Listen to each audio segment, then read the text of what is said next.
Hey everyone, Matt from Soundrolling.com, and today's vlog, just before we go, I'm going to go to someone else's for dinner and stuff like that, so I'm not going to be able to upload one later like I usually would, so I'm going to upload it kind of now.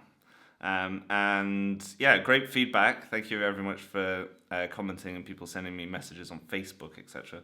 It's really useful just to get feedback. So going forward, I'm going to try and keep the videos to 3 minutes long. That way we can keep it nice, short and sweet. So let's move straight on to what we're going to do today, and it's essentially kind of picking up from yesterday's one, which is kind of on phase and interference. And I just want to show you really quickly, like, everything I was talking about yesterday, but kind of in a faster format. So the people that maybe watched yesterday, that was more of an introduction, so I was going through and making sure all the bases were covered. This one we're just going to rip through, and you're going to be able to hear some tangible examples of what phasing would be like. So let's just dive straight in.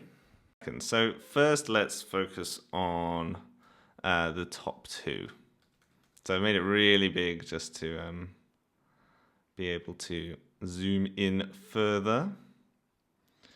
And I suppose what I'm going to do is if I just slightly shorten it. Right, so this is a quick example of constructive interference, although obviously we're doing it inside the computer. But the waveforms are exactly the same. So if I just play one source, it will be... And this is how it's going to generally sound. So kind of moving around. So then if I just play both, and this is how it's going to generally sound. So kind of moving around, and with one, and this is how it's going to generally sound.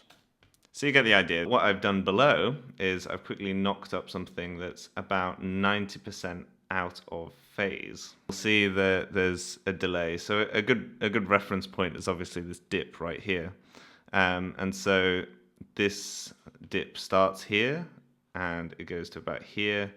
What we really need to find is here. So this is a very slight example, but obviously it goes up, it goes down, it goes back up again. So that's the full waveform that we have there, full complete cycle. And you can see that the same thing starts here and goes further along to there. So the delay, or the difference in phase from these two, is this. And so what that essentially means is that I've roughly done it, so I roughly put it into quarters. So essentially this is going to be 90% out of phase. But again, if that is still boggling your mind, don't worry too much. Essentially this is going to be the difference. So this is something out of phase slightly. And this is how it's going to generally sound.